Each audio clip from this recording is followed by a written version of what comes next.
Top of the day, top of the day, top of the day. Are we rocking and rolling? Are we live? Are we live? Are we live? I said top of the day, top of the day. Shout out to everybody that's going to pull up in the building. Shout out to everybody that's watching. Shout out to everybody in attendance. Y'all know the slogan, another day alive, another day free. You dig? Like, why would I wake up trying to be somebody other than me? You see it going across the bottom of the screen. I said I was going to do a quick live today. You know, shout out to Trey's last night. He pulled up and broke down some of the political confusion that we going through in this world. And then I said I was going to do a live today to talk about some of the crazy confusion that's going on in the damn world in the YouTube streets, because it's really, really crazy. But you know what? I'm not upset with it. And I'm telling everybody again today, shout out to the dirty sector. Shout out to the dark side. I'm not either one. I promise y'all I'm not. Shout out to the homies. Shout out to the honcho. 050 China Brim that really, really is responsible for opening the doors for a lot of us. You understand what I'm saying to you? Free Wax AP. I'm talking about the Nile River, myself, Hoodies Up, Jamal Saladin, Harlem Legend, Ja Ace, Cola James, Melly Mel, DGR, Network Calico, 050 Bucks, Velo. You dig what I'm saying? It's a host of us. You dig what I'm saying? Angie, baby! Happy Friday. Like I said, shout out to China for opening the doors to everybody and giving everybody a great opportunity to get up on these platforms and express their art. Word up. Everybody. No problems. You know what I'm saying? But Big Dice is not dark sector. I'm going to keep it funky with y'all niggas. It's too gangster and too tough for me. I'm too old for that shit. I'm keep it funky with you. Y'all niggas is gangsters. I ain't no gangster. I'm not no YouTube gangster. I'm not no internet gangster, because, like I said, the internet game is totally different. Yo, dog, salute, Mayu. I see you in the building. That's right. The YouTube, the gangster, the YouTube gangsterism is too gangster for me. I'm gonna keep that shit up just like myself. I ain't even mad. I'm gonna keep that shit just up like myself. My man said, Blake Johnson said, I prefer to be unalive or locked up. Like, wow, my dude. Like, don't even block him, y'all, because, like, I mean, certain shit, that's not even troll talk. That's not even troll talk. That's I don't hear. I have said that. I have said that before. That's why I said don't even block him. Like I have really said that before. I have said that a couple of times. I've said I'd rather be, you know what I'm saying, with my mother, my grandparents, a bunch of good friends that I lost to these streets. Sometimes I went saying to myself, like, shit, I'd rather be locked up. But you know what? When you got that type of spirit on you, it's very, very dangerous. So, Mr. Blake Johnson, I hope, you know what I'm saying, that you just joking. But then again, like I said, saying things like that ain't really nothing to joke about. And whatever you're going through that got you feeling like that, I really, really hope.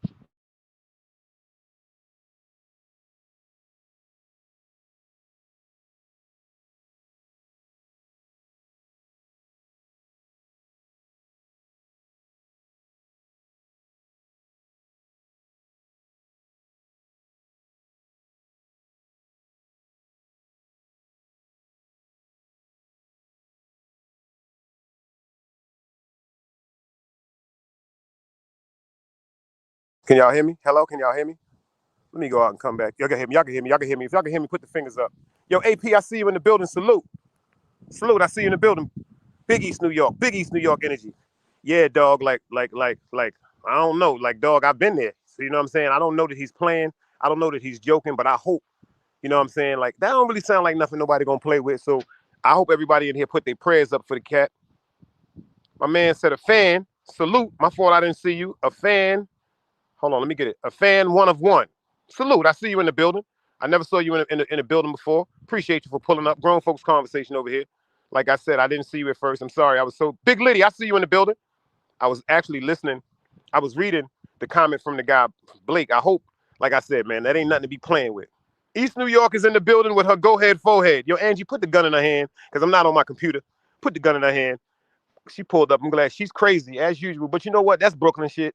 That ain't nothing but Brooklyn shit. So if y'all ain't from Brooklyn, y'all might not understand. You know, Brooklyn, we fight. We fight about 1:30 at night, and then about 2 o'clock, 2:30 in the morning, we smoking weed, drinking, crying about why we was fighting. So that shit ain't about nothing. But to the gentleman that was saying he'd rather be unalive, yo, my prayers go out to you.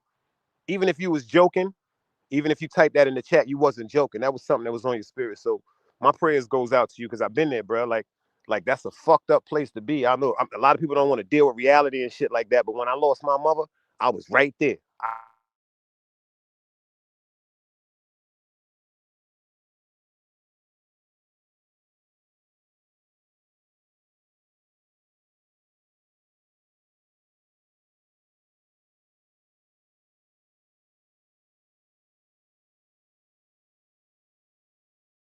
My fault, y'all. Y'all can hear me. The phone was ringing. My man, I mean, I don't know if that's a woman or a man, but he said, excuse me, a fan of One on One said, I just tuned in. I always see Angie in here. Angie, you got another secret admirer, girl. They on your body like you doing karate. You dig what I'm saying? But ain't nothing wrong with that. Angie beautiful. You know what I'm saying? Hey, what the fuck? You know what I'm saying? Yo, Joff, everybody, yo, I'm telling y'all, put that gun in Joffy's hand. Y'all know what I'm saying? Because I'm in the computer. Y'all know I'm outside. Y'all ain't even see I grew my beard in and everything like that. Yeah, I'm outside. You know what I'm saying? Somebody put the gun in my man Joff's hand. He coming out with that crate music. I just seen that last one he did with the three. Fire. Fire. The boy just don't miss. The boy just don't miss. But yeah, Angie, you got one. Angie, they on your body like karate. You dig what I'm saying? I'm not mad at you though. Make sure y'all give everybody good beard, Joff. A good beard.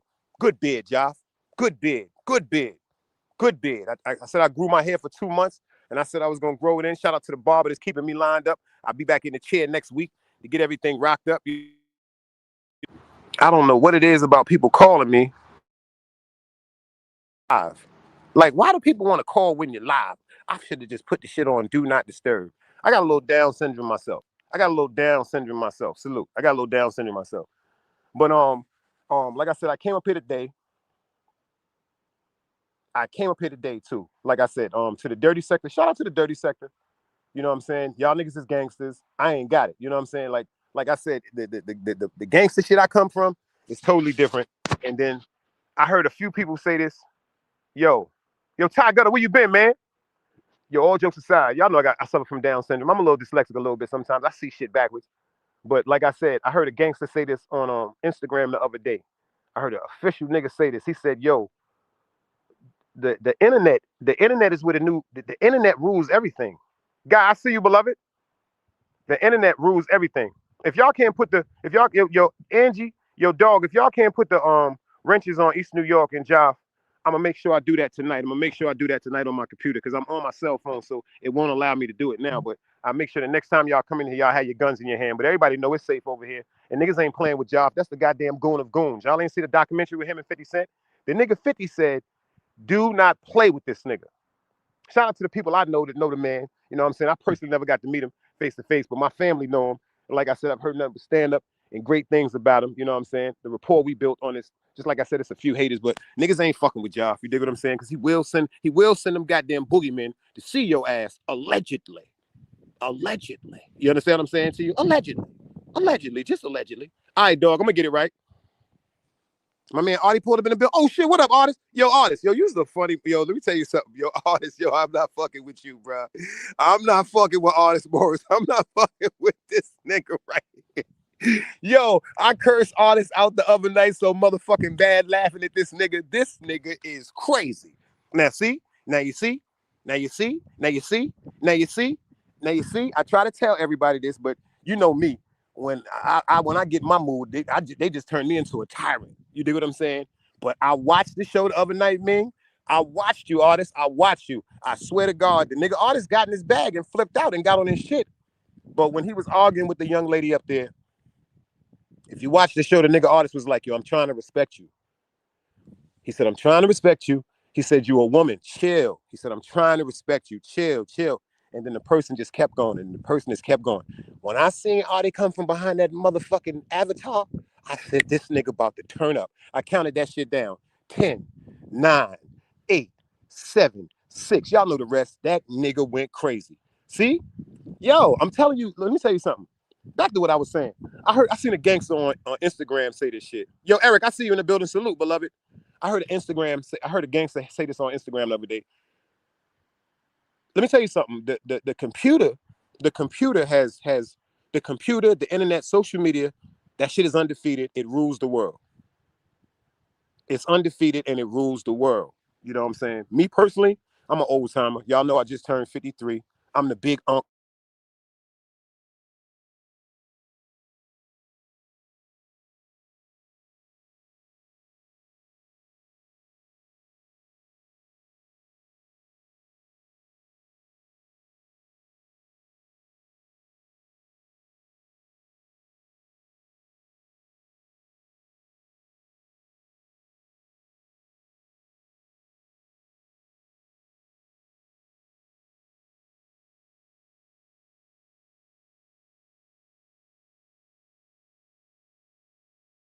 My fault, y'all. That was the bro bad vibes. And I know Vibes out of town. So when I see Vibes number, I had to pick it up to make sure he was all right. He should be popping up in the chat in a good second. If you know, you know. You dig what I'm saying? But like I said, I seen a gangster say this the other day, and I had to really think about the shit, and I broke it down. I said, yo, the internet rules, y'all. You know what I'm saying? Like the internet is undefeated. Like the internet is undefeated. And me, Big Dice, I bow out gracefully. You know what I'm saying? Ain't nothing pussy, no, nothing like that. But it's just me. Like, shout out to the dark side. Shout out to the dirty sector. You know what I'm saying? I respect it. I respect it. Me, nah. Like I said, I'm gonna stay focused on this Malcolm Jamal Warner sector that we put together. Vibes, I see you in the bill. I told him that you just called. That's why I checked on you, make sure you was all right. My baby Keisha in the building. I see you, girl. I'm gonna stay on this Malcolm Jamal Warner vibe with this sector over here. But shout out to the dark sector. Shout out to the dark side. Like I said, originally I was on YouTube with Half, and then shout out to the great Saint Laz. If y'all not subscribed, somebody put his link in the chat. If y'all want to hear some real official tissue stories, go over there, type in Big Dice. I got like 6, 7 joints over there. Some shit is heartbreaking. Everything I spoke about is it's a message in everything. It's a message in everything that I tried to put into certain stories. Like, you dig what I'm saying? Like when I was talking about the great Boo Bear, rest in peace, and the great RoboCop, how they got into it over Pam, and you know, like I said, is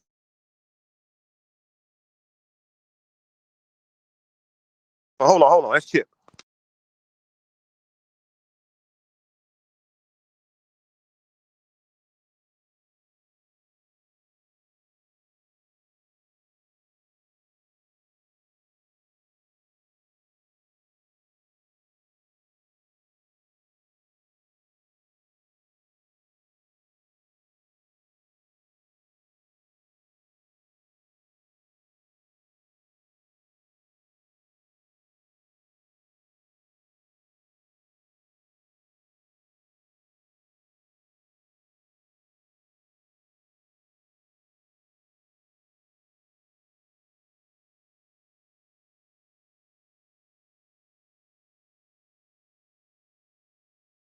Fault. That was the homie Chip. Tanja, I see you in the building. You know what I'm saying? Chip tried to hit me yesterday, but he said it might have been a pocket dial. You dig what I'm saying? He did a pocket dial. Like I said, when certain people call, I want to make sure everything is all right. You know, certain people be on the town. Y'all know Vibes. He on his mission. He on his Jomo shit. Shout out to the big super OG man, dude. You dig what I'm saying? I pray. Yo, Chip, I see you below. I told him you just got on the phone. Shout out to like I said, shout out to the big homie. Like I pray everything works out.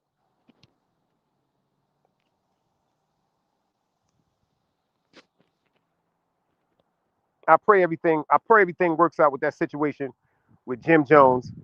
Yo, A1 the balls, A fan 101. You know, I ain't gonna front. I am really somebody in real life, and I really do have great people around me that check on me and make sure I'm all right. You dig what I'm saying? And shout out to Chip Low, he in the building. When I was live last night, y'all, I was on the phone. You dig what I'm saying? I had to make sure because I seen his name and I meant to call him back last night, and I said, nah, I'm not gonna do that. I'm not gonna do that. I gotta make sure because my people's be calling. You know, everybody don't be hitting each other up the same way, but when certain people call, I want to make sure. You dig what I'm saying? That they all right. So respect the Chip Low, respect the bad vibes. Oh, that's a fact. East New York. I was there. I'm telling you, I was there. I'm not gonna front.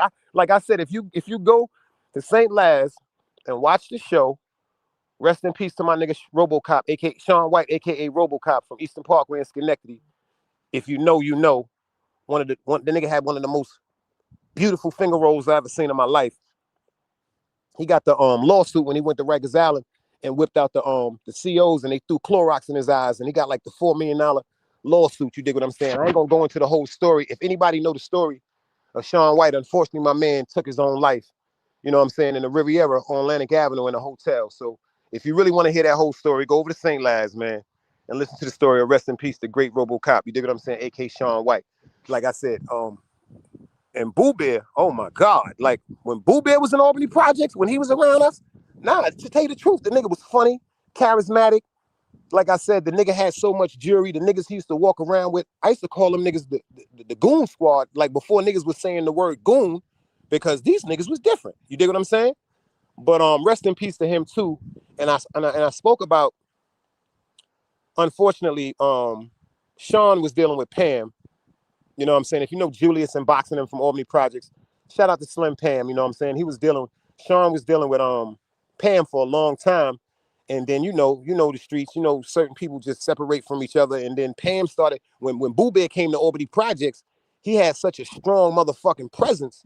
And he was so and he banged out over there. You know what I'm saying? And like I said, that whole scenario between Boo Bear, God bless, and Sean, God bless.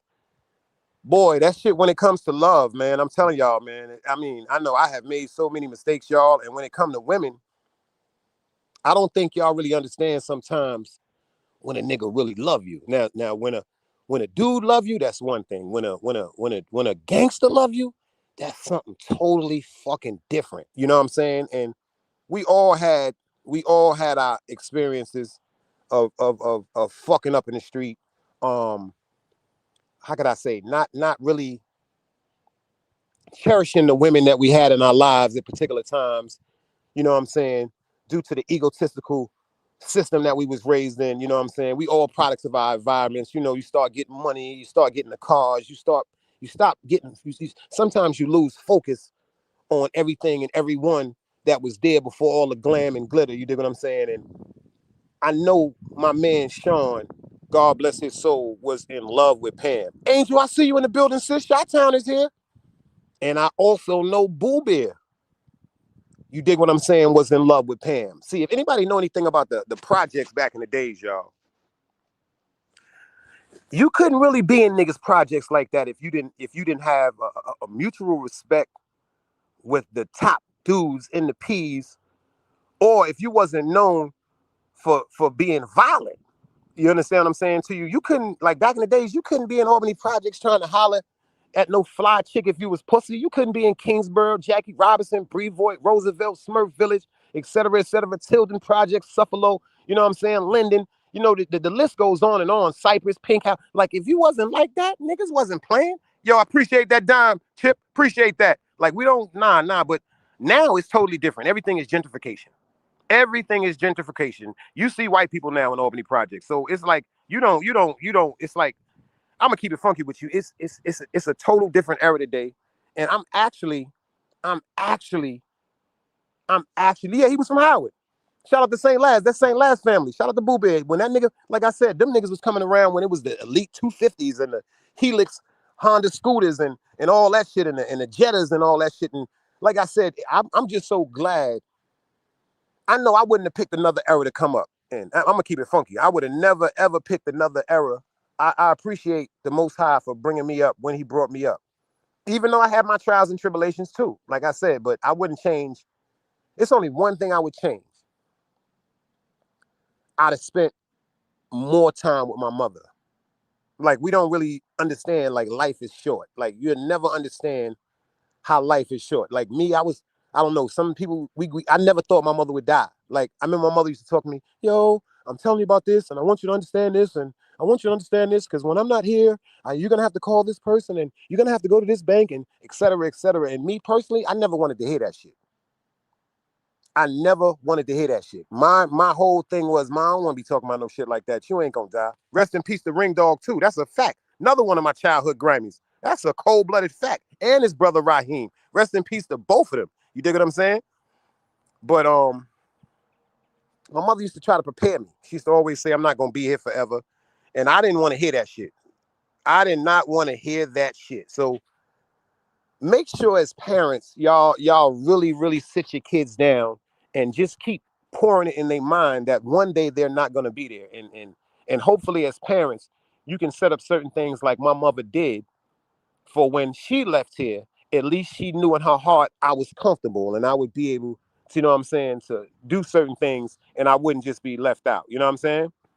But like I said, everything that she told me before she left, I didn't pay attention to it. But when she left, it all just resonated back in my mind. You dig what I'm saying? Rest in peace to my beautiful mother. Like Dog said, he said, if you check the history, we grew up during the real golden ages of this country. That's a fact. I can't, you ain't said nothing wrong. You ain't said nothing wrong because unfortunately today, the drill era, I think it's more violent now. No, let me rephrase that. When we was coming up, it was more murders. When we was coming up, people were getting murdered. When we was coming up, people were getting murdered. Fuck all that beefing and talking and arguing. Like certain shit you say to certain people, that shit I know, and I'm so glad that we have evolved to where we are now. The shit was so fucked up. Like I know so many people that are no longer physically here because of bullshit. You dig what I'm saying? I know it wasn't bullshit when it happened, but it was bullshit when it comes to disrespect.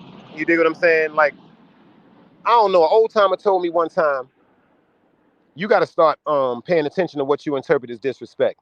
And then I went to a therapist that said it the same way, but just reworded it. She said, maybe some of the things that you are taking as disrespect is things that you're just looking into too deeply, too like you're looking into stuff too deeply. And in my mind, coming up back then, like the slightest thing, I took it like, yo, you playing, or you know what I'm saying, or and that shit was stupid. I am so glad that I survived all that shit because we got a lot of people that's no longer here. Rest in peace. We got a lot of people that's no longer here. Hello, hello. You can hear me? Y'all can hear me, y'all?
My fault, y'all. These damn telemarketers is worse than mosquitoes. I'm not gonna front. They are worse than mosquitoes.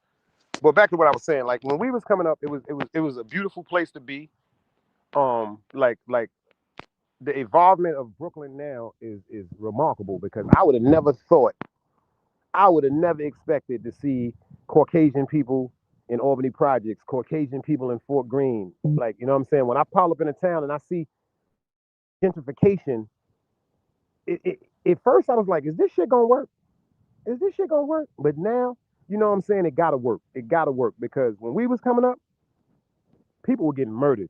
Like people were really, really getting murdered. But it was a different code. It was like no women, no kids. And usually when somebody was on somebody's body, they knew who they was looking for. They knew who they was going to get. They knew and they waited. And unfortunately, a lot of people are not here no more. But today, our kids is fucked up because this is the crack epidemic. People don't want to admit this. Our children are the crack epidemic. This is the product of the crack epidemic. They are killing. Listen to me. We have raised the world. What I mean by the world is have raised a society of serial killers. Like I pray for these kids. Like switches in the hood and 30 shot clips, and we had guns too. You know what I'm saying? Like when we was coming up, a good deuce held you down, a 2.5. You know what I'm saying? Maybe a 38. You didn't really hear about no big guns like certain shit like that, except the old timers and the old dreads and the old gangsters. They used to have the like the Mac 10s, the Mac 11s, and the what you call the shits, the Tommy Boy guns. Like, if you know anything, like I know some of the most dangerous people in the world, but after like the New York City just said that they're gonna start giving police officers Glock 9s, it seemed like guns just came everywhere. I don't know if y'all remember back in the days. This was like maybe because it happened on Utica and Union. This might have been about 88, 89. I never forget. They started giving out, you know what I'm saying, Glock 9s to the police officers because they was feeling that they was outgunned in the street. And I never forget, it was a arrest on Utica and Union where this is the Jamaican era where the Jamaicans was coming through with they guns and all that. So it was an arrest on Utica Avenue. It was a Utica and Union. It was a Jamaican up there, unfortunately, and he had a 380. And the police noticed that he had a gun. So they jumped out and they arrested him. And they were so comfortable to the fact that they took one gun off him. No, excuse me. He had a Tech 9. Hold on. Let me get this right. He had a Tech 9. Because back in the days, people used to be shooting in the air. So the police wound up arresting him. So when they took the Tech 9 off him, they never checked him. They just handcuffed him and put him in the back of the car. He had a 380 in his waist. Yo, Trace, I see you in the building, beloved. Peace. He had a 380 in his waist. So when they was coming down Utica Avenue, they crossed Eastern Parkway, and then they got to St. John's in Utica. Anybody know about St. John's in Utica? On the right side, it used to be a travel center where people used to go to Atlantic City. They used to get tickets to go out of town. The Greyhound used to come there. When he got between St. John's and Sterling Place, he reached for his gun and shot one of the cops in the back of the head that was driving the car, and then shot the other cop. You can Google this shit. The nigga shot both the cops in the car, but the police, the detectives that was following the car, he wound up getting out the car, handcuffed, gun in his hand, and a female Spanish detective wound up shooting him in front of my boy Wade's Chinese restaurant. My guy Wade family had a Chinese restaurant on Utica and Sterling, and I never forget, they killed him right there in front of Wade's Chinese restaurant. So when it came to the fact that everybody was getting these guns in the hood, you dig what I'm saying? I'm not gonna front. It was some rumors. It was some rumors because the West Indian presence was very, very dangerous. Shout out to the whole Gully Man crew. You dig what I'm saying? My man Barry and them. Shout out to all of them. Father Eaton and them. If you know anything about Radagon and them from Lincoln and Troy, yo, these niggas, they had a war going on in Jamaica that came all the way to the United States. Something like JLP, if I'm not mistaken, it's the Jamaican Liberation Party, and PNP. I don't know the abbreviation for PNP, but it was just like Bloods and Crips. It was just like Bloods and Crips. The Jamaican Liberation Posse wore blue. PNP, they wore red. It was they called themselves Spangler, and something else. But what I'm telling you, this political war that was in Jamaica that followed all the way to New York was so dangerous. But the West Indians, they were having guns sent to them in New York by the barrel load. I'm talking about, these are the people that started bringing the Uzis, the assault rifles, the Mac 11s, the big Mac 10s, and all that shit. I remember it because I was right there. So when the West Indians came through, they had so much cocaine, so much weed, and so much guns. They stood declaration. But you got to understand something. A lot of West Indian people, a lot of foreign people were coming back and forth from the States. So, the Jamaican Liberation Posse and PNP, they also continued the war that they was going on in New York. I remember, if y'all remember this movie, it was called Marked for Death with Steven Seagal. It was called Marked with Death with Steven Seagal. It was about an Italian detective. No, an Italian, a retired Italian Navy SEAL. Excuse me. He was a Navy SEAL that retired, and he wound up going back to his old country. I mean, his old town to visit his sister and his niece. So when he came to the town to visit his sister and his niece, he wound up going to the high school to catch up with his old coach. Unfortunately, this is when they said that the West Indians was on top of the drug code, the drug culture. So they emulated West Indians, just taking over selling drugs, the BMW 733Is, the 735Is, and they was up at the schools, they was up at everywhere, just giving away and selling drugs. They like when they bought the coke, when they bought that crack through, they was like, yo, try this. I remember Dreads was giving out crack. You know what I'm saying? That's how people was getting hooked to this shit. Well, make a long story short, Steven Seagal wound up interrupting something going on with some dreads, and then they mocked him. They like literally, like, a lot of West Indian people believe in Obia. You know what I'm saying? So they mocked him, and they mocked his whole house. They wound up shooting up his sister's house, and his niece wound up getting shot. So if you want to check the movie out, check it out. But the reason why I'm talking about this is Steven Seagal got sued. That movie company got sued. They got sued because there was some West Indian people that felt as though that was a false representation of West Indians and Jamaicans and stuff like that. Because let me explain something to you. I know a lot of people from Yard, and I'm gonna keep it funky with you. West Indians, Jamaicans are some of the most hard-working people in the world. Screwface, that's a fact. They say have two head and four eyes.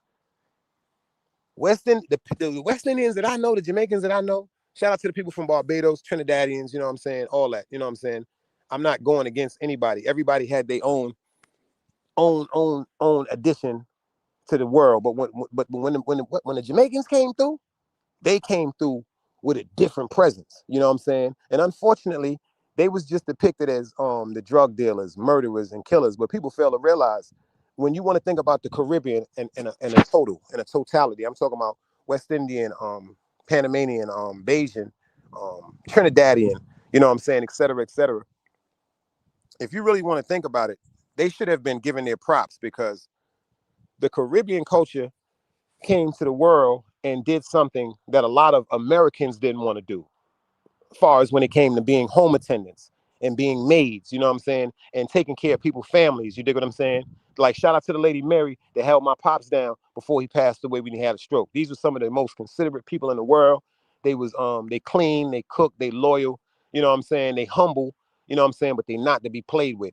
And they brought if you pay attention, I don't know about now, but back in the days, when it came to healthcare, they were dominant. It was dominant in healthcare when it came to doctors and nurses, et cetera, et cetera. And we also got to thank the Caribbean people for the dishes and the cuisines that they brought to New York. Because when they started bringing the Jamaican restaurants, the Trinidadian restaurants, the Panamanian restaurants, the Haitian restaurants, et cetera, et cetera. Shout out to my Sapases. Like the new culture, the new food, the everything, like everything that came with them, to me, was beautiful. Like I said, I'm really from the first days of the Eastern Parkway Labor Day Parade. I know what it is to be up on, like, I'm from Utica Avenue. I know what it is to be up on Eastern Parkway and see beautiful countries coming through, just representing their countries with the dance and the music, you know what I'm saying? The beautiful butterfly costumes, some of the most beautiful and creative costumes I've ever seen in my life. You understand what I'm saying to you? So the way that they depicted West Indians back then, they felt offended. And they got a lawsuit. East New York said, she said, yes, all my mothers are home attendants. West Indian, extremely beautiful women, great soul. That's a fact. Shout out to Miss Ruby, to my man Bud Belly White. Like when it comes to, like I said, West Indian people are just great people, but they're not to be played with. You know what I'm saying? And shout out to all the dreads that told me they respect me as a yard man, and I'm from America. I don't know, maybe that's why a lot of my, you know what? I'm gonna keep it funky with you. Them niggas fucked me up. I'm not gonna lie to you. The West Indian gangsters and my family and them, you dig what I'm saying? My Uncle Icewater, Johnny Greenlee, you know what I'm saying? Fred McIntosh, Trav, God bless the dead, the studs, you dig what I'm saying? The Country Jameses, you know what I'm saying? I know some dangerous Americans, so that already had me bugged out. But when I got around Schenectady and Sterling and started fucking with them niggas, I'm not gonna front. Them niggas gave me a sense of aggression that I can't give nobody credit to except them. I can't because they give you any West. I'm gonna tell you something. Jamaicans I know will give you anything. They give you if they have it, it's yours. But if you play with them or if you steal from them, they taught me how to make examples like that. That's who really, even though my family and them was into certain stuff, they didn't really expose me to certain things. My family was trying to keep me away from stuff. Boy, get the fuck out this game room. My pops and his friend Johnny Greenlee, they had the Fort Apache on Utica Avenue. You know what I'm saying? But in the back of the Fort Apache, anybody know what's going on? Right next to that was Marty. Shout out to Marty, rest in peace. Shout out to the whole Duke family. Shout out to Sabrina and them and Duke and them. You know what I'm saying? And Tracy and all of them. If you know, you know. But they was trying to keep us away from shit. But the West Indians was trying to keep us away from stuff also. But they also showed us by example what happens to people that cross them. I ain't gonna front the shit. The shit fascinated me. Word up. I ain't gonna front. Dog say, yo, stop the BS. Don't blame the dread, yo, dog. I'm not gonna lie to you, dog. You know, I feel like sometimes I was Jamaican in my past life. I ain't gonna front. I ain't disrespecting no Americans, but me personally, I feel like I was from Yard in my past life. Them niggas turned me out, dog. Like them niggas turned me out. I'm talking about the Wonder Woman bracelets, the big ass chains, the travel fox. You know what I'm saying? Like I was there. God bless the dead. The real Kelvin, the real 50 Cent. I was there when he robbed Barry. I was on Schenectady and Sterling that Labor Day when he robbed Barry. You know what I'm saying? If you look at the back, I had put the picture up a long time ago, but if you look at the back of the Eric B. and Rakim picture, when you got Jesus and all of them, you know what I'm saying? Puerto Rican Jesus and them from Fort Greene, when you see them on the back of Eric B. and Rakim's picture, if you look at the bottom, it's a short dude with the gold tooth, with the big ass rope chain on, with the big ass lion head, with the diamonds and the rubies. That was Barry's chain. That's a fact. Dog said I be trying to tell people they don't really know what real war is. And you know what? I'm not trying to be funny. You gotta understand something. When we from America, we not from a third world country. People don't understand that shit, man. People don't understand that shit. These West Indians, these people coming from they come from third world fucking countries. These niggas fight against the police. Shout out to the boy Dulles. These niggas fight against the police. Them niggas don't give a fuck about none of that shit. And they brought that same attitude to New York, but they had to. They had to because back in the days when you seen them wearing the beaver hats, you know what I'm saying? Some people took that shit like it was a joke. Like you see how this funny ass nigga, look at this nigga, these funny ass motherfucking pants, these shiny ass pants, and these ballies and these clog boots. And I'm on them now, pussy. Nah, them niggas will blow your fucking brains out. Them niggas will blow. Let me explain something to you. Them niggas will blow your. Yo, I've seen some shit, and that's why I say I'm just a product of my environment. That's why when in this day and age right now, I notice it ain't worth it, y'all. It's not worth it. That's a fact, dog. Them 3-star ratchets. That's a fact. That's a fact. The 3-star ratchets. That's why I be trying to tell people if you're really from Brooklyn and if you survived anything or you know people that unfortunately ain't here and you got to see all that, man, that war shit is that shit ain't worth it. You dig what I'm saying? And that's why sometimes I'm my worst critic. Like I'm my worst critic. People don't even understand that. When people check me about certain stuff, I done check myself about it. It's the honest to God truth because if you don't check yourself, they say you're gonna wreck yourself. Remember that song? Check yourself before you wreck yourself. You dig what I'm saying? What that means is if you don't check yourself, you're gonna destroy yourself. You're gonna destroy. It's like to build and destroy. You know what I'm saying? To build up a true consciousness and a self-respect for everything and everyone in your circumference, and to destroy everything of negativity, everything of evilness, and everything of unrighteousness out of your circle. That's what the gods mean when we say build and destroy. You know what I'm saying? You have to build character. The only way you build character is by correcting yourself. Some people don't dig it, but it's just I'm still growing. Like I said, I'm still trying to get to where I need to be. I'm almost there, but I'm not there yet. Like certain things still like make me think funny. And you know what? That's paranoia. That's quote unquote paranoia. Like I said, that ain't nothing but paranoia. And that's trauma. That's trauma. You know what I'm saying? Like the way we were before is not the way I'm supposed to be today. It's nowhere in hell we supposed to be running around with guns and hurting people and people looking to hurt us, and you know what I'm saying? Like it just like, and crack, I'm gonna keep it funky with you. I ain't knocking nobody for what they do, because crack is still a very, very, very powerful drug in the neighborhood, and cocaine and all that. But that shit right there fucked up a bunch of good families and a bunch of good people. I know this shit may sound funny, but to me, crack was more dangerous and devastating than heroin.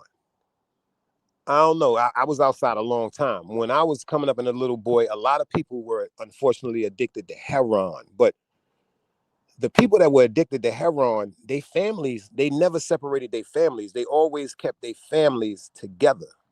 Like I know some of the, I ain't gonna front. I know some of the greats, man. Rest in peace to motherfucking Tanya. You dig what I'm saying? Like I know some of the greats that were addicted to heroin, but when it came to their children, nah, they didn't play that shit. When it came to they children, when it came to their family, when it came to their home, they didn't play that shit. The bills was paid. You know what I'm saying? They kept food in their houses. They kept clothes on their kids' back.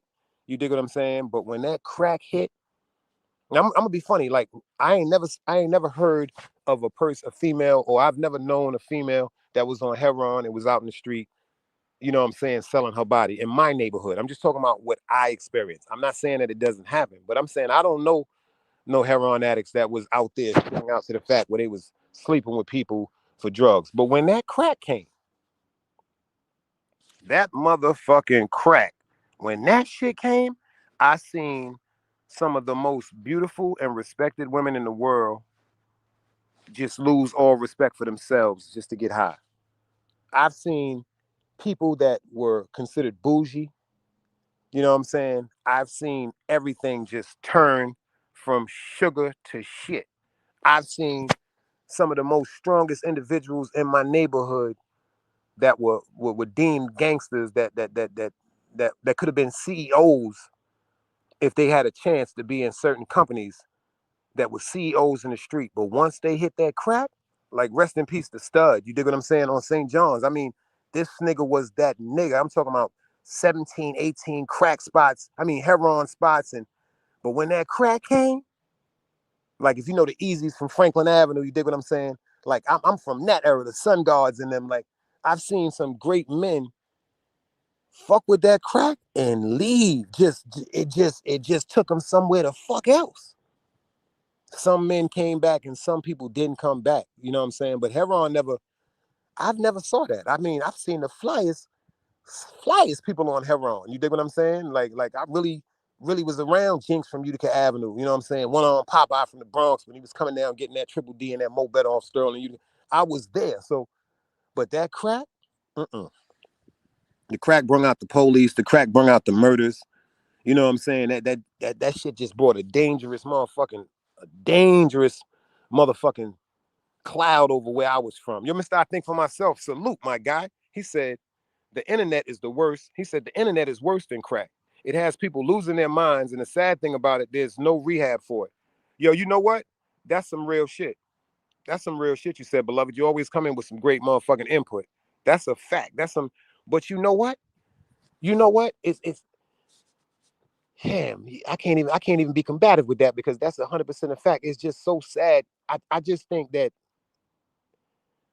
social media, how can I put it? Social media has made it so easy and accessible to be around people that they never would have been around. Angel said in every hood. You dig what I'm saying? I don't think, I think like before social media, you knew you couldn't walk up on certain people and be like, yo, what's up? Or certain people wouldn't even fathom being in the presence of certain people. It's just like YouTube. Like, let me explain something to you. Let me tell you something. I'm not better than nobody. I'm gonna say this right now, but I'm better than a lot. You understand what I'm saying to you? I'm not better than nobody, but I am so much more than a lot. Some people may not get it, but some do. Like I really come from a different era. You dig what I'm saying? And not trying to sound funny, social media, I'm gonna use YouTube for example. It's a bunch of people on YouTube that's very impressionable, meaning they got good souls, they got good hearts, but it's like It's so easy to follow the crowd today. I've never followed the fucking crowd. I've never ever followed the fucking crowd. Never, never, never. I've never followed the crowd. You know what I'm saying? I was the type, if like when we was coming up, people start fighting, people that be running towards the fight, I always went the opposite way. You know what I'm saying? Because I ain't never want to see nobody get hurt. You dig what I'm saying? I've always was the one that was in the cut, or niggas will come back and be like, yo, such and such just got hurt, or such and such just got killed, or such and such was just fighting. I ain't never, I ain't never want to see that shit, because when we was coming up, when people started fighting, the OGs, like they were so, the only way I can express it is the OGs were so, they were so structured when it came to the respect they had for the police. See, nowadays, niggas is snitching talking to the police. The gangsters had relationships with police, and it wasn't about snitching. See, the police, when they pulled up back in the days, they told us, if you don't govern this motherfucking neighborhood, or if you don't govern this block, meaning if you don't have control over this area that we know that y'all are doing criminal activities on, we gonna come correct it. We gonna come correct it. You dig what I'm saying? So when certain people got out of line, the OGs came up and they made their presence serious. Like, I know OGs that knocked on niggas' doors. Yo, check this out. That fighting y'all niggas is doing on the block is hotting the block up. It's bringing too much police through the block. Oh, yo, y'all niggas ain't gonna be out here shooting. You dig what I'm saying? Like, and I'm with the crews that came up when I came up behind niggas and was doing the same thing and implementing the same rules. Y'all not gonna be on these. First of all, you couldn't rob no body. No, I'm gonna take that back. You couldn't rob no female on Utica and Prospect. You cannot rob no female on Utica Avenue. Not on my watch. Not on my watch. You can. I don't give a fuck about it. It's fucked up. I done seen niggas get robbed. I done seen niggas get their pockets dug out. I done seen niggas back guns out and all that. I done been a part of that bullshit. But when it came to women, nah, you don't fuck with no woman. Like, you dig what I'm saying? I don't give a fuck. Like, but it was a bunch of niggas in certain neighborhoods, like I said, that was snatching earrings. Like back in the days when they was wearing the bamboo earrings and the door knocker earrings and et cetera, et cetera. Like, when all that shit came through, it was certain niggas that was running around snatching earrings and snatching chains and robbing chicks for females and shearlings and shit like that, but not in my neighborhood. I'm gonna keep it funky with you. Keisha will tell you that. We ain't even play that shit. You came around my neighborhood trying to play with somebody's sister, mother, daughter, cousin. I don't give a fuck. We was gonna punish you. We was gonna punish you. Simple and plain. It was nothing to talk about. We was seriously gonna punish you. My man, Mr. I Think for Myself said, he said, I treat YouTube like my real life. If I don't fuck with you offline, I won't fuck with you online. I'm from the projects. He said, I'm from the project. I may know you, but I don't. He said, I may know you, but don't mean I gotta fuck with you. I will move myself around. That's a cold-blooded fact. And you know what? That's exactly how I feel. That's exactly how I feel. Like it's so many people. Like I told people, if I fuck with you on this motherfucking app, it's something about you that will make me fuck with you in real life. You know what I'm saying? It's a bunch of people on this app that I'm gonna keep it funky with you. I would never even converse with them. That's why you don't see me and people like I don't go to like I will watch a show. I'm gonna keep it funky with you. I've watched shows with people insulting me, but see, I've watched shows that I don't want to be seen. I've always been like on some ghost shit. Like you'll never know I'm watching a show. You'll never. Some people just want to type. The typing, and then you got to think about it. You got to really pay attention to this shit. It's too many things going on right now in this world. And there's so much more bullshit going on YouTube. And I'm telling people, if people don't get a grasp of what's happening on YouTube right now, somebody's gonna get fucking hurt. I'm telling y'all. I'm telling you, I see it crystal clear. I don't know why people don't listen to me. If we don't get a grip on what's going on, if we don't start correcting ourselves, taking accountability and understanding certain shit that we ain't supposed to be involved with, somebody gonna get hurt. And you know what? It's so fucked up nowadays. The two people that's arguing, they don't get hurt. It'll be one of the witnesses that get hit in the crossfire. It'll be one of the witnesses or one of the observers or one of the supporters that'll fuck around. Like, let me tell y'all something. The reason why I say that is when I first came to YouTube, I never forget this shit. 050, that movement is so powerful. Shout out to China Brim. I never forget when him and Wax had they little misunderstanding and they separated and it was this bullshit going on YouTube. And China wasn't behind this shit, and Wax wasn't behind this shit. It was the supporters and the people that was observing that was behind this shit. There was all out wars going on in jail and in the streets for 050 in the Nile River. You may not believe this. 1-2 Freddie, I see you in the building, sis. Salute. How you doing? Top of the day. Y'all may not believe this. You may not believe nothing I'm saying, but if you ask anybody and do the history, it was people in jail. It was people in jail. Like in jail, 050 is like a fucking a fucking gang. It's niggas in jail that's screaming 050. That's a cold-blooded fact. Blood and Crip individuals that scream 050, because it just really means stay on point. That's all 050 means. Stay the fuck on point. But when I started seeing people and hearing about people getting caught up in the street, and then they going to war about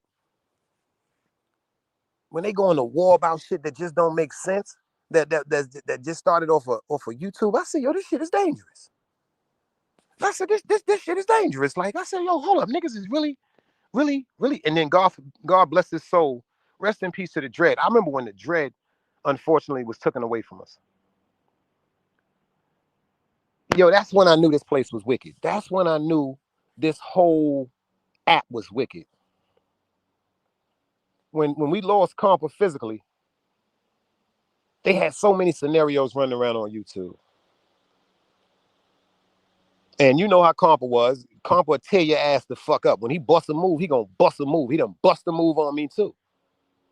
But it was so many people that was in the line of fire with Compa. Unfortunately, when he passed, it was so many rumors. Oh, this person killed him. This person killed him. Yo, that person killed him. Yo, this person killed him. Yo, when they started saying all that bullshit about my man losing his life over fucking YouTube and the internet, that shit broke my heart, because people don't know the real story behind that shit, because it's not really people that ain't in our family business. Like certain shit ain't for everybody to know. I know the truth.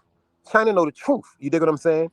Wax know the truth when it come to motherfucking Compa, but it ain't everybody business. People just have their assumptions and their intuition. That shit is rude. That shit is really, really rude. And then I caught myself, because when people start putting relationships and rapport that was built together on the app and disregarding the fact that like when you really friends with somebody, like you knowing people mothers and fathers and grandfathers and y'all grew up in a certain realm, some people just started minding their business with shit that was just so hurtful.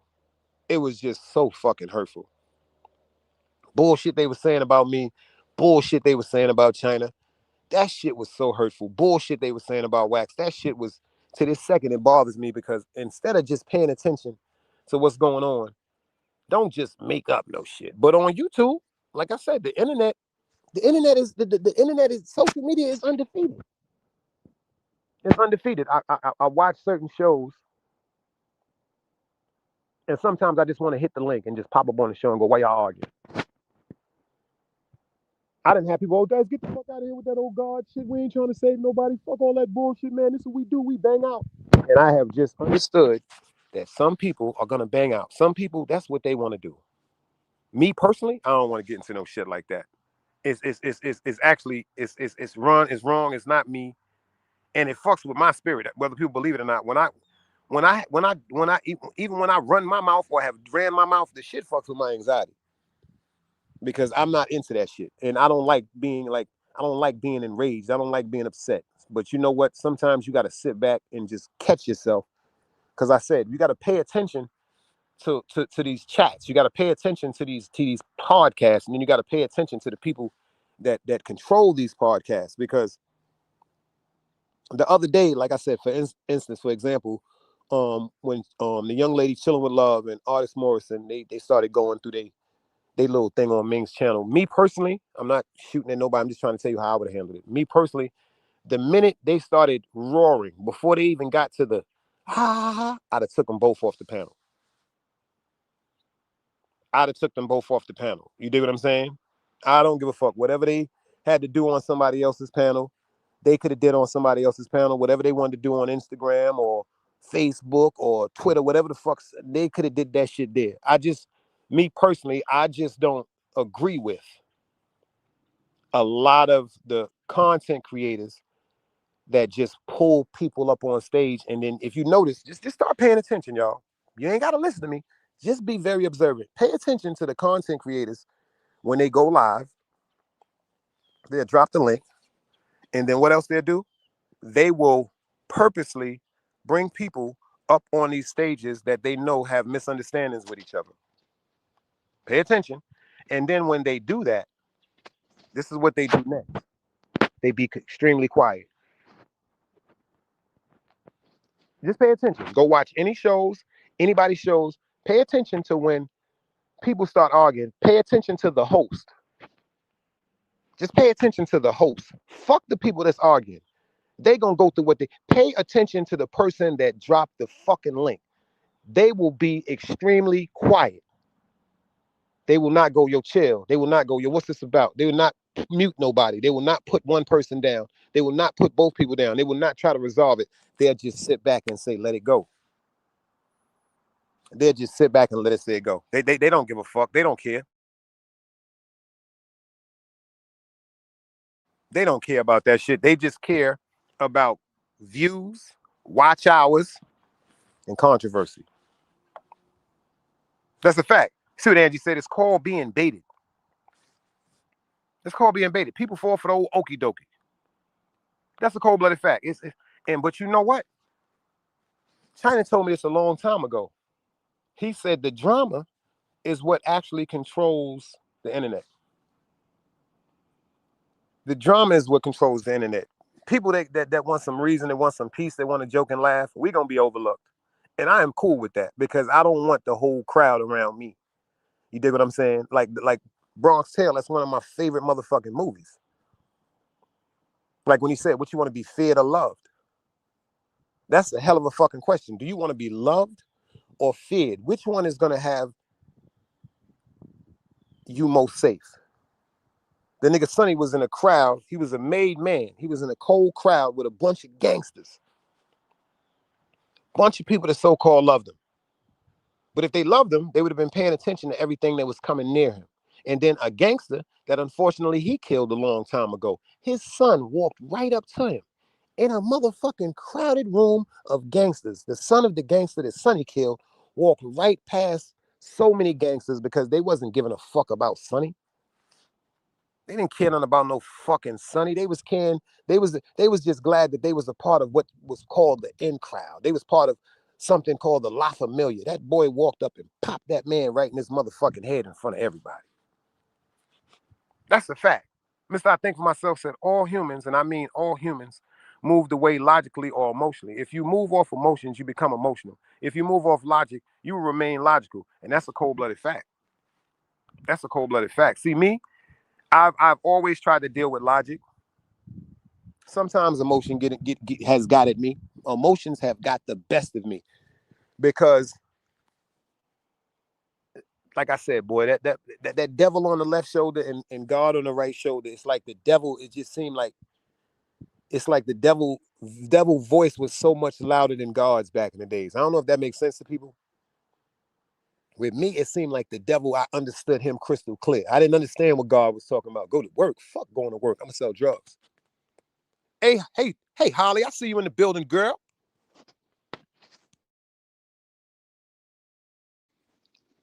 Fuck waiting for some money. I'm not going to no motherfucking job and getting no $4 and $5 and $7 an hour when I can stand on my block and take 1,500, 2,000 a motherfucking day. The devil just seemed like more inspirational to me. The devil, it seemed like the devil was telling me, yo, check this out, man. That shit God talking about is some bullshit. That is really some bullshit. But then I started growing and getting older and losing a bunch of people to death, murder, mental illness, addiction to drugs. I got friends that's dusted out. I got friends that's walking around dusted out right now. If I walk up on them, I gotta get right up in their eyes and be like, boy, this me, Dice. And they still won't be really understanding who I am because of addiction. Shit, I got friends that's, man, listen. That's why and I say people better get a grab of these kids now and check these kids now because like my uncle said I sniffed my first bag of heroin when I was 16. And if you pay attention to what's going on now with these Percocets, with these opioids, with this occasional cocaine these kids are sniffing. These is fucking babies. Now, if they 14, 15, 16, 17, fucking with lean, you know what I'm saying? Liquid heroin, Percocets, synthetic heroin, cocaine, marijuana, alcohol, uppers, downers. Do you know who they are by the age of 26? Zombies. Zombies. Zombies. That's what they are. It's yo, let me tell you something. When I moved to North Carolina, there was a young kid down here by the name of Jeremy. He was going to school. He went to college. His mother bought him a Maxima. I never forgot. She bought him a Maxima, a green Maxima, because he graduated and went to college. He went to college and got introduced to cocaine. Started fucking up in school, got kicked out of school, came back to the town. He brought his addiction with him back. He didn't leave that addiction that he picked up at college there. He brought that shit back with him. And see, the cocaine turned into crushing up school buses, which was Percocets back in the days. The 10/25s, the 10/125, like the big, they used to call them school buses. The sniffing powder turned into sniffing pills. And then the sniffing pills turned into sniffing boy. And then the sniffing boy turned into sniffing fentanyl. And if y'all was to see this young man right now, it's heartbreaking. It is heartbreaking. Like I said, he's an adult now. He's in his 30s now. Works in a car wash. But his addiction is so incredible. I would have never believed he was the young man that I saw when I first came down here.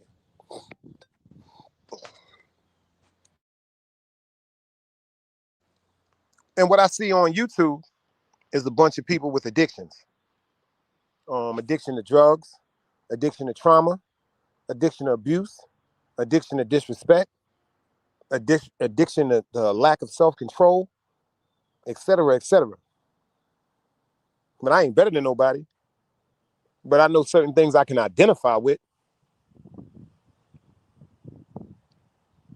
Nobody can't be pointing fingers no more. It's time for us to just help each other, man. If you fuck with somebody, don't put them down if they on pills. Don't put them down if they on coke. Don't put them down if they selling pussy. Don't do that shit. You'll pull them to the side and try to get them right.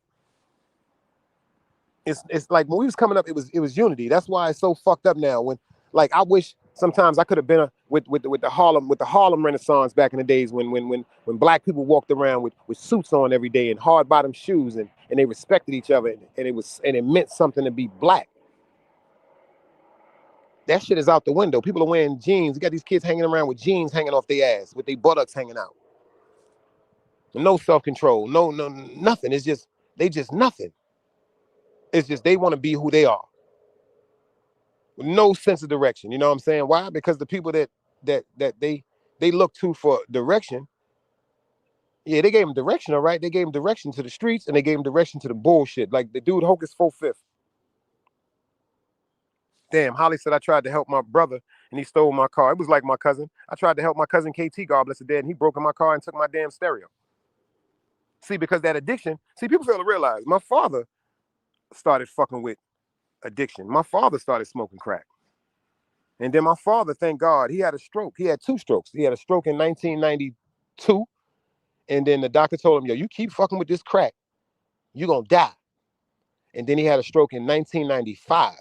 And I mean, excuse me, he had a stroke in 1995, which paralyzed his left side, his whole left side. So when he had that stroke, I guess that was the indication to him that he needed to stop smoking crack. But see, when he broke it down, he told me this. He said, that crack made me forget about you and your mother. Like my pops told me that shit. He said, man, that motherfucking crack made me say, fuck your mother and you, boy. Annette, I see you in the building, girl. So motherfucker can't tell me nothing about addiction. Motherfucker can't tell me nothing about no motherfucking addiction. Because my favorite superheroes, my uncle and my pops, one fell to the dope game, one fell to the rock. My pops with the crack, my uncle with the heroin. But as a child, I don't understand no shit like that. I'm like, nigga, the shit you told me not to fuck with, why are you fucking with it? because I didn't understand addiction. I didn't understand addiction. People was like, yo, Dice, was you ever addicted to weed? No. I wanted to smoke weed. But anytime I tell myself to stop smoking weed, I don't smoke no weed. Like, I ain't been smoking no weed. It's just certain things I just didn't want to have. And if I wouldn't have had them examples from my father and my pops, maybe I would have been addicted. There's people addicted to motherfucking sex. There's people addicted to shopping. There's people addicted to eating. There's people addicted to cutting themselves. See, it ain't. See, drugs wasn't never the problem. It's the mindset of addiction. It's the when your mind is telling you, yo, you have to do this, you have to do that. That's what fucks people up. That's what fuck people up. You understand what I'm saying to you? Drugs ain't never fuck nobody up. It's their mind. See, mental illness is an addiction. People just haven't really noticed that until recently. People started talking about, yo, addiction is a mental illness. When your mind tells you, yo, do this, do this, do this, do this, but your heart and your body and your soul is begging you not to do that thing, boy, that's dangerous right there. When your soul is crying out to you saying, please stop getting high. Please, you're going to die. We're going to leave this earth. But your mind tells you, fuck what your soul is saying. So it was never about the drugs. That's why I've never looked down to people. I've never looked down to people that was getting high. I tell you the truth, because all the OGs that was on heroin and crack or the alcoholics, they are some of the ones that gave me some of the greatest jewels and some of the greatest examples why I didn't go down that road. That's a fact. East New York said, yes, I came to the terms that shopping is an addiction. That's a cold-blooded fact. That is an addiction. That is an addiction. My son's mother was addicted to shopping. The minute she got a check, she had to go to Bloomingdale's. The minute she had a check, she had to go to Saks Fifth Avenue because my mother had the discounts. The minute she got a check, she had to go to Green Acres Mall. See, people fail to realize it got worse when it came to online shopping. It got worse when it came to online shopping. My son's mother wanted to go everywhere where somebody was at buying clothes, Delancey Street, the Village, you name it. Like I said, she was in the stores, the Bloomingdale's, the Saks Fifth Avenues, the Macy's, you know what I'm saying, the Banana Republics, the Old Navies. Like, that was just her whole lifestyle. But then I asked her one day, never forget this shit. She wanted a pair of boots from Bloomingdale's. I don't know if you ladies remember these boots. These boots were suede boots. They came all the way up to the knee. The design was, it was, if I'm not mistaken, it was a yellow, blue, red, green, gold, and the bottom was like burgundy. But you could take the zippers, you could zip off certain colors. So if you ain't want to rock it to your knee, you could rock it to your ankle. If you ain't want to rock it to your ankle, yo, E, I see you in the building. Salute, beloved. If you ain't want to rock it to your ankle, you could rock it 3/4 quarters. My son's mother, I never forget this. This motherfucker ate bologna, ramen noodles for 3 weeks to go buy a pair of $1,750 boots from Bloomingdale's that she wore twice. She only wore them shits twice. She only wore them shits twice. And I remember when she got them shits, I said, yo, you about to spend $1,750 on some boots? She said, I gotta have them. And shout out to my son's mother, she always had a great job. Word up. She had a great job. So you gotta understand something. My son's mother was 23 years old, making $62,000 a year. She was working for a company in Manhattan named Starbright. It was a graphics and communications company. I never forget this shit because they used to have they was responsible for long distance and in-house phone cards. Before phone cards was popping, Starbright was who bought phone cards to the city, and they would always have endorsements on them like Coca-Cola, Dunkin' Donuts, Coca-Cola, and what was the other one? It was Dunkin' Donuts, Coca-Cola, and Hard Rock Cafe. They was all partnering up together because this is before, people fail to realize this is before phone cards hit. Now, if you pay attention now, pay attention in the late 90s, in the early 2000s. Phone cards was the shit. Pay attention, because we had so many people coming from other countries, so many people coming from abroad to the United States, and instead of having that outrageous phone bill to your home. All you had to do was go get a $10, $20 phone card and call your people in the Caribbean, call your people across seas, call your people. And it was absolutely a hustle, if you ask me, because if you bought a $20 phone card, you can call Jamaica for about 15 minutes. For about 15 minutes. That's a fact. That's a fact. So my son, mother, her company was involved with that shit before that shit skyrocketed up. They was the first ones with phone cards. And that's a fact. Because she used to give them to me. She used to give them to my mother. She used to give them out. She used to have hundreds and hundreds of phone cards. She would just come give to her friends, my mother, my family, myself. And I didn't even need the phone cards. I was just using them shits because I was cheap. I would scratch them shits off and use them shits at the corner. Just because I was cheap. Everything is a wave. Like this new social media, the computer, all this shit is a wave, y'all. But we got to pay attention to what waves we ride, and you dig what I'm saying? Because let me tell you something. I've almost, when I first got on YouTube, I almost blanked out. I mean, I almost blanked the fuck out. Because when I got on YouTube, I was under the impression that I was around people that somewhat had life stories like mine. If they didn't have a life story like mine, they knew what a life story like mine could lead, it could lead up to, especially pertaining to disrespect. But on YouTube, no. See, we see, like I said back in the days, this is my perfect analogy. When I was coming up in school, we was the cool kids. You dig what I'm saying? We had our own table. We was the cool kids, just like the nerds. They had their own table. You know what I'm saying? Just like the fly girls, they had their own table. You know what I'm saying? And then the people that wasn't really that popular or valid yet, in our eyes, they had their own motherfucking areas that we didn't think about. We didn't even think about that shit. But on YouTube, check this out. You got the nerds trying to deal with the gangsters. Check this out. You got the nerds trying to deal with the live bitches. Check this out. You got the corny motherfuckers trying to deal with the live motherfuckers. You got the straight up idiot people trying to deal with people with intelligence. Two people arguing from afar, both still look stupid. That's a fact. We was at the cool table, my nigga. Like, I really know what it is. I really know what it is. Niggas knew not to sit at our table. We had the back table in junior high school. We had the back table in high school. Like, niggas knew not to even go to the back. Like nigga, like, why are you even walking back here, son? Like, this is so fucked up. I mean, niggas used to walk up and ask, can they speak to us? Like, can I ask you something? Like, I'm really from that era. Like, niggas like, yo, can I talk to you a minute? Like, you had to wait for a nigga to respond because niggas wasn't just letting niggas walk up on niggas and talk to niggas and be in people motherfucking business like that, like on YouTube. But YouTube is different, y'all.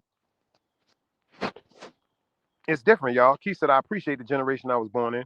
We were able to function with or without a computer assistance. Sadly, a lot of these kids can't even write. Yeah, we were just talking about that the other day. People are not even, our kids don't even know cursive anymore. They're not even teaching our kids script no more. Like certain things that we was taught. I remember, I may not believe this, man. I know y'all can understand this. My teachers, if you didn't come to school, they called your house. Listen to me. I'm saying my personal teachers. I'm talking about teachers, my classroom teachers. If your ass didn't come to school, that night they were calling your house. And then it switched up to, you know what? We don't want the teachers to do that more. If they have 2 or 3 absences, we're going to have a computer automated system called the home. Nah, that's where we fucked up, y'all. That's where everything fucked up. They didn't even let, like, our teachers was like our mothers. Like, our teachers was like our mothers. Like when our teachers told us, yo, well, I'm gonna be calling your house tonight. No, don't call my moms, please don't call my mom, don't call my mom, no, please. You know why? Because we knew our mothers would bust our ass. But nowadays, tell one of these little kids, I'm gonna call your mom. I don't give a fuck. My mother can't hit me. My mother can't do nothing to me. My pops can't do nothing to me because some of us have allowed our children to overstep so many boundaries. I know people that give their children, this is the most stupidest shit I've ever heard in my life. I'm gonna keep it funky with you. You may not agree with this. And if you don't agree with this, you let me know. If you agree with this, put the dice cubes in. If your child is under the age of 12 years old, they do not they do not deserve, they do not need a cell phone. They do not need a cell phone. I'm gonna keep it funky with you. In my opinion, they do not need no cell phone. And the reason why I said 12 years old, to me, that's kind of young, but because of society today and because of how fast everything is going and how our kids are now looking older than they are when it comes to commuting back and forth to school and just dealing with their interactions, of course, as a concerned parent, I know you want direct access to be able to call your baby and know exactly where they are. So I respect that. But you got kids nowadays, 5 and 7 years old with iPhones. For what? For what? I heard one chick say, well, I bought her an iPhone because me and her father don't speak. He can just call her directly. That's the bummest bitch shit I've ever heard in my life. That shit don't even make no fuck. What you mean you and that father don't talk? Y'all have a child together. You got to learn to be cordial. Y'all ain't got to be fucking to be cordial and respectful to each other. You understand what I'm saying to you? Because them phones that you giving these babies, yeah, they're perverts out here on these social media apps. There's perverts out here on these fucking Facebooks. There's perverts out here on Instagram. There's perverts out here on these Snapchats and all this bullshit. And they're manipulating a lot of our children. You see what he said? Please don't call my moms. Because we knew that all the teacher had to say back in the days is, I'll be calling your mother tonight. And a motherfucker straighten up like a number 2 pencil. My fault. I ain't mean that. I'm sorry. I was just bullshitting. Let me sit down. I ain't gonna be all that acting up, screaming, disrespecting teachers like they do today. Nah, man, that shit wasn't not because our teachers, they made us feel so comfortable. Like I'm talking about the teachers that when we was 36 and 38 in the classroom, I'm talking about them teachers that made sure every one of us in that classroom felt important. I'm from that era. Now you got kids, 16, 20 kids in the classroom. And nowadays, what the teachers say is, well, go to your computer. Your assignment is on the computer. And when you get through, turn it in. That's not teaching and that's not interaction.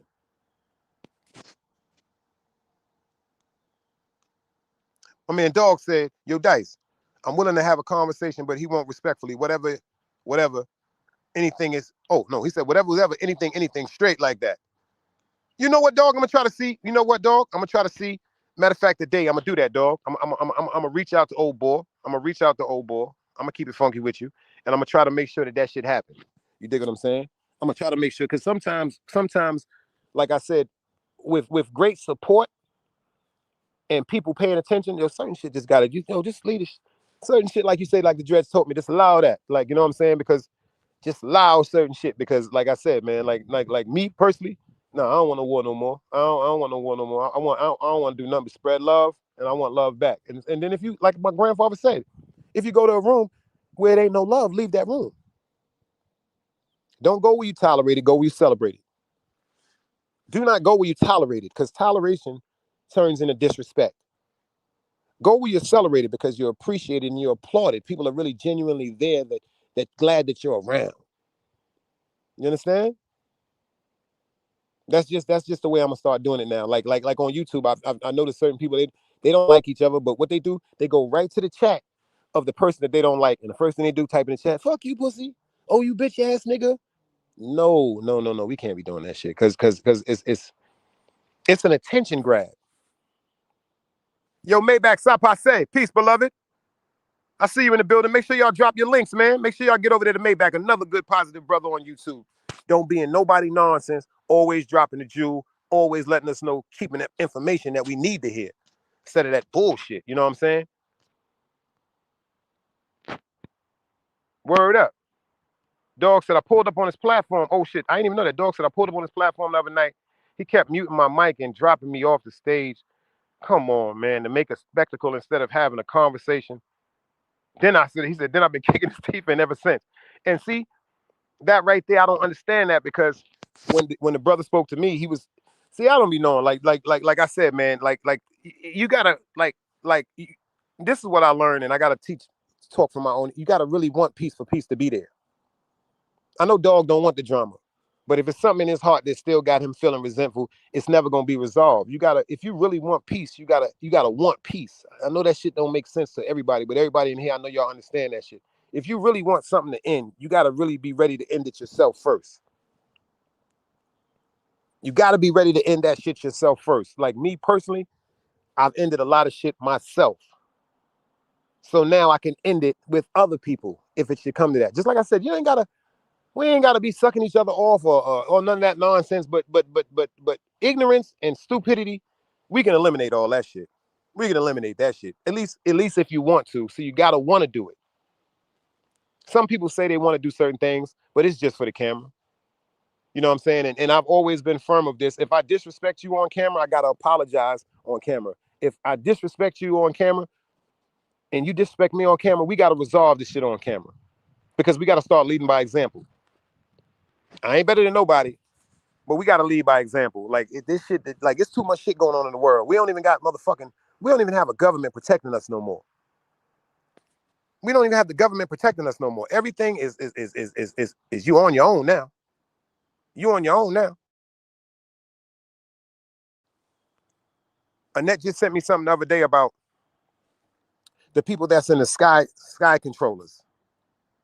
The people that's in the sky controllers now that's responsible for air flight. You know what I'm saying? That it tell you when it's clear, what altitude the person's at, for people don't be crashing in the sky, when you can land, when you shouldn't be in the air. The people that control the air are not getting paid right now. They haven't got a check. Word up. Yo, this shit is crazy. Traffic, pay attention, y'all. Our family is traveling on planes and stuff like that. The people, the traffic air controllers, haven't been getting paid. So what if these people decide to just all fucking strike? Think about it. What if they just all decide to strike? Like, so what the fuck? You gonna be up in the air on a whim? That's what you gonna do? You gonna get in the plane and hope that you get to your destination safe? This shit right here is so impactful, and people need to pay attention to this. The CIA, the FBI, they're not working right now. Like you say, like I said, I just heard that dude from China. I just heard the prime minister say some real disrespectful shit to motherfucking Donald Trump, y'all. That dude just said some real scary, disrespectful shit. He's like, yo, he literally saying, you don't want what we got in stealth. You don't want what we have in store for y'all. He said, we got some shit that's so powerful, it's going to eliminate everything, and you won't be able to detect it. And he said, it's a matter of minutes. Pay attention. You got people, you got motherfucking the cartel going live asking people to, yo, go kill your president. That's crazy. Damn, a nigga, he said, and the IRS, look at what that, yo, Maybach said the IRS is closed also. Come, like, so who's in charge now of our motherfucking revenue, our income tax? Who's watching our shit? Nah, that's to me, that's more dangerous, yo. That to me, that's something that as a whole, as humans, United States Americans, wherever the fuck you from, this is something that's impactful to all of us. This is what we need to be getting together on these motherfucking platforms, having great conversations about. That's a fact. How are we gonna do something if something go wrong? Damn, she said this. East New York said there's also said that there's gonna be a holdup on checks becoming because the government is on a shutdown. You see what I mean? Come on, man. Now, so you mean to tell me all the people that's looking forward to their checks on the 1st or the 3rd? You know what I'm saying? All the people that, you know what I'm saying, the senior citizens, the mentally challenged, the people that's waiting for their pensions. You know what I'm saying? That, yo, this is crazy. Like this shit is weird. This is weird, y'all. It's weird. Like he said, this gonna be a cold winter, y'all. See, what I think they're trying to do, in my opinion, like if you see the movie Escape from New York, they're trying to turn this world into, they're trying to take it back into the Westerns, like the movie Gangs of New York with Leonardo DiCaprio, one of my favorite flicks. They're trying to make it where we just gonna govern each other, and we gonna control everything we gotta control. Mm-mm-mm. But as long as we stay conscious, we'll be able to correct this, and we'll be able to fight this off, whatever it has to turn into. Mr. I think for myself said, the Most High, my president, so how can I lose? Talk, talk, talk. That's a fact. Better stay awoke. My man E said, you stay woke, people, because people are not paying. But it's something bigger. It's something bigger behind this. I don't care what nobody say. It's something bigger behind this. In my opinion, I think it has something to do with the Anunnaki. I think it has something to do with alien intelligence, because it's already been said. This is straight up facts. You can go check this out and Google it. The Pentagon just said they already know that we're not here alone. I was listening to a brother talk the other day about the Grand Canyon. I never knew the truth behind the Grand Canyon. Do you know it's certain parts of the Grand Canyon you can't fly over? And do you know it's certain depths of the Grand Canyon that you are not allowed to see? They said when they went to the bottom and was doing all that excavating of the Grand Canyon, they pulled up hieroglyphics. They pulled up statues, gold statues of Anunnaki. That's a portal. They say that's a portal and a gateway that's in alliance with the stars. But they won't let us down there to see that shit. That's a cold-blooded fact. He said this. They say a UFO the size of Manhattan is coming in November. Now check this out. The Pentagon said that. The Pentagon said that there is a mothership that has been sitting behind the sun the size of 50 football fields. 50 football. Do you know how, all right, you see how big one football stadium is, right? They say it's a mothership 50, the size of 50 of them motherfuckers. I mean, like, are people paying attention? And we all spoke about this before over here. Shout out to Maybach, that Project Bluebeam or Blackout into digital currency. Pay attention. They're trying to make everybody right now get digital identification cards. Y'all don't understand this shit is real, y'all. So if we can't come to a conclusion, or if you can't get some motherfucking great evidence out here, like shout out to my guy Maybach, man. I'm gonna keep it funky. The stuff that he be dropping, if y'all not subscribed to him, please go over there, subscribe. Drop your link, bro. If y'all don't pay attention, there's certain things. It's all right to be fun and joking and laughing and playing. You dig what I'm saying? I'm even cool with a few ranking every now and then. We used to rank when we was back in the days. Like I tell you, some of that stuff does interest me, but when it gets to the fact of malicious intent, where people really want to hurt each other, I'm not interested. I'm really not interested. Well, y'all make sure y'all set y'all bell notification. I said I was going to give y'all a quick live. I appreciate everybody for pulling up in the building. Everybody, I'm going to make sure I put everybody wrenches. You have your guns in your hands when y'all come back. Y'all know the slogan, another day alive, another day free. Y'all know the rest. You dig what I'm saying? Make sure everybody that's in this chant tonight, remember what I'm saying. Like my man E said, stay woke, y'all. Peace.